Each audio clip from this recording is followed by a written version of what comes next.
अस्सलाम वालेकुम viewers.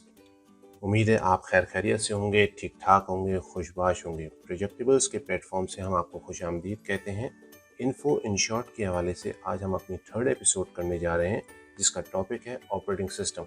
What is operating system, how it works, what is the history of operating system और operating system का क्या role होता है, ये सब कुछ आज के एपिसोड में हम डिस्कस करेंगे। So stay tune with us.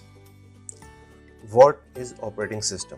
Operating system क्या काम करता है? ऑपरेटिंग सिस्टम का जो मेन काम होता है वो एक ट्रांसलेटर का काम होता है या मीडिएटर का काम होता है। चूंकि कंप्यूटर सिर्फ बाइनरी लैंग्वेज जानता है और सिर्फ उसी के तहत काम कर रहा होता है, और एक आम आदमी को बाइनरी लैंग्वेज नहीं आती, तो उसके लिए होता क्या है कि ऑपरेटिंग सिस्टम बाइनरी लैंग्वेज जानता है और ऑपरेटिंग सिस्टम आपकी लैंग्वेज भी जानता है, और वो मीडिएटर का काम करता है या ट्रांसलेटर का काम करता है।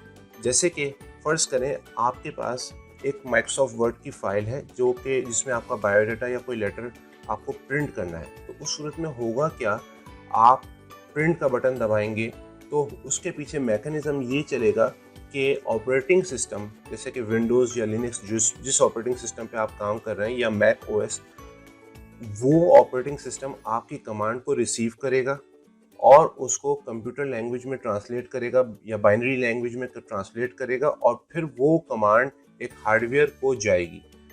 इस केस में आपका जो लेटर प्रिंटिंग की जो कमांड है वो पहले ऑपरेटिंग सिस्टम के पास आएगी, उसको वो बाइनरी लैंग्वेज में जो ज़ीरोज़ और वंस पे मुश्तमिल होगी उस पर कन्वर्ट करके कंप्यूटर के जो हार्डवेयर है, जो प्रिंटर है, उसको वो कमांड देगा कि ये पेज आप प्रिंट कर दो। तो मेनली ऑपरेटिंग सिस्टम का जो काम होता है वो एक मीडिएटर का होता है, जिसमें वो कमांड रिसीव करता है फ्रॉम डिफरेंट सॉफ्टवेयर्स, और उसके बाद वो कमांड एक हार्डवेयर पे जाती है और वो एग्जीक्यूट होती है। आइए अब कुछ बात कर लेते हैं हिस्ट्री के बारे में। ऑपरेटिंग सिस्टम की हिस्ट्री क्या है? ऑपरेटिंग सिस्टम इंट्रोड्यूस करवाया गया 1950s में, और मेनली जो उस वक्त जो ऑपरेटिंग सिस्टम का काम था वो डेटा को स्टोर करना था, और उस वक्त डेटा को स्टोर करने के लिए टेप ड्राइव्स यूज़ की जाती थी, जिसमें टेप्स की सूरत में डेटा जो है पूरा पूरा स्टोर किया जाता था। जनरल मोटर्स ने अपनी रिसर्च लैब में पहला ऑपरेटिंग सिस्टम 1950s में इंट्रोड्यूस करवाया, जो कि IBM की मशीन 701 के लिए था।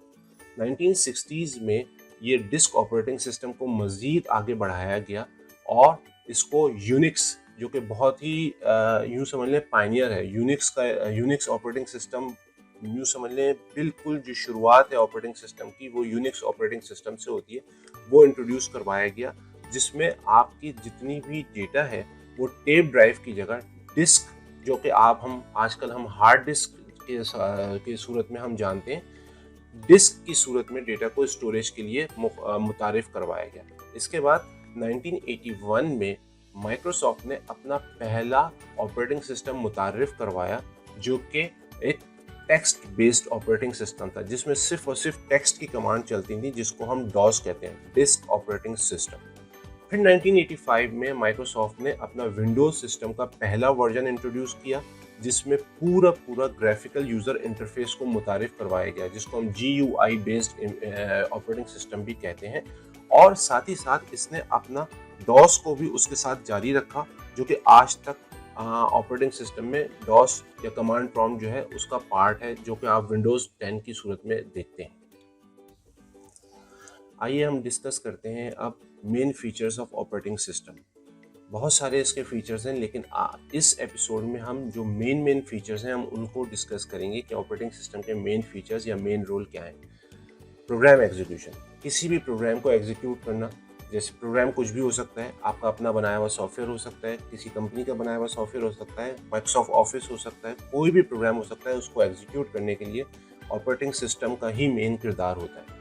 Memory management and virtual memory multitasking, जितनी भी आपकी मेमोरी मैनेजमेंट है, जो भी डेटा आपका मेमोरी में आया हुआ होता है या रैम में आया हुआ होता है, उसको मैनेज करना। इसके अलावा कंप्यूटर में एक आपका जो है ना वर्चुअल मेमोरी का भी सेगमेंट होता है। उन तमाम चीज़ों, जिसको हम कैशे भी कहते हैं, इन तमाम चीज़ों को मैनेज करना ऑपरेटिंग सिस्टम का काम होता है। इसके अलावा handling IO operation, handling IO operation से मुराद ये है कि handling input and output operation, जितनी भी आप इनपुट दे रहे होते हैं कंप्यूटर को और जो कंप्यूटर आपको आउटपुट दे रहा होता है, वो तमाम चीज़ें ऑपरेटिंग सिस्टम मैनेज कर रहा होता है।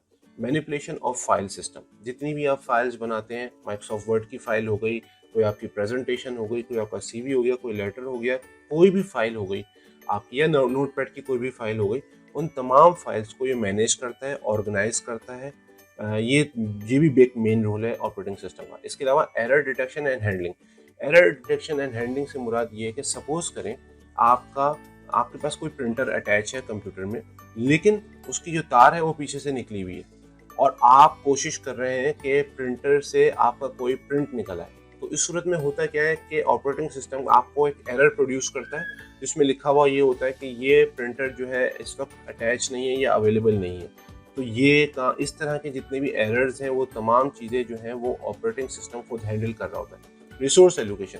कंप्यूटर के हार्डवेयर की जितनी भी रिसोर्सेज हैं, जिसमें आपका सीपीयू हो गया, आपका मेमोरी हो गई, आपका नेटवर्क कार्ड हो गया, आपका जितने भी हार्डवेयर जो होता है उसकी रिसोर्सेज होती हैं, उनको एलोकेट करना, जो जितनी भी कमांड्स हैं उनको एलोकेट करना, ये सारे काम जो है ऑपरेटिंग सिस्टम कर रहा होता है। इसके अलावा इंफॉर्मेशन एंड रिसोर्स प्रोटेक्शन।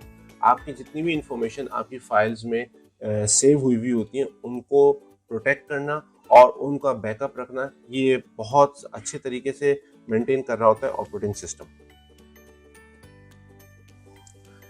आइए अब कुछ बात कर लेते हैं मार्केट में कौन कौन से ऑपरेटिंग सिस्टम अवेलेबल हैं और उसकी कितनी ज़्यादा यूटिलाइजेशन है। विंडोज़ की अगर आप बात करें तो वो नंबर 1 पर है और इसको 40% से ज़ायद लोग यूज़ कर रहे हैं। इसके अलावा एंड्रॉयड, जो कि गूगल का ऑपरेटिंग सिस्टम है फॉर मोबाइल फ़ोन्स, 37.95%।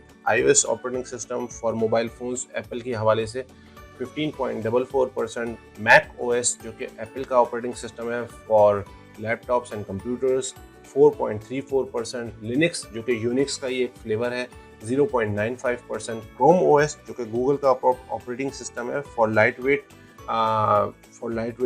कंप्यूटर्स और लैपटॉप्स, इसका जो मार्केट शेयर है 0.14%। और विंडोज़ का एक अपना मोबाइल फ़ोन का भी ऑपरेटिंग सिस्टम है, इसका जो मार्केट शेयर है 0.06%। तो आइए हम अपनी आखिरी स्लाइड में ऑपरेटिंग सिस्टम के कुछ मज़ीद फ़वाइद को डिस्कस कर लेते हैं। ऑपरेटिंग सिस्टम के मज़ीद क्या फ़वाइद हैं? ऑपरेटिंग सिस्टम आपको एक ह्यूमन बीइंग को एक ग्राफिकल यूज़र इंटरफेस, जिसमें आपको बटन्स, आपको ग्राफिक्स नज़र आती होती हैं, आपके सारे काम आसानी से हो जाते हैं, वो एक ऐसा इन्वायरमेंट प्रोवाइड कर रहा होता है जिसके तहत आप जो काम कंप्यूटर से लेना चाह रहे हैं वो बाआसानी, इफ़ेक्टिवली, एफिशिएंटली परफॉर्म हो सके।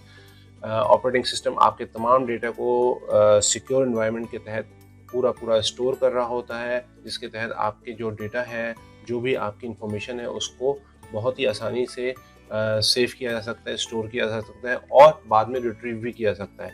ऑपरेटिंग सिस्टम आपको तमाम तरह आसानियाँ प्रोवाइड करता है, तमाम तरह एफिशिएंसी प्रोवाइड करता है और आपके कंप्यूटर के इस्तेमाल को मज़ीद एफिशिएंट बना देता है। किसी भी ऑपरेटिंग सिस्टम के तहत काम नहीं हो सकता कंप्यूटर का। हर कंप्यूटर में कोई ना कोई ऑपरेटिंग सिस्टम ज़रूर मौजूद होता है।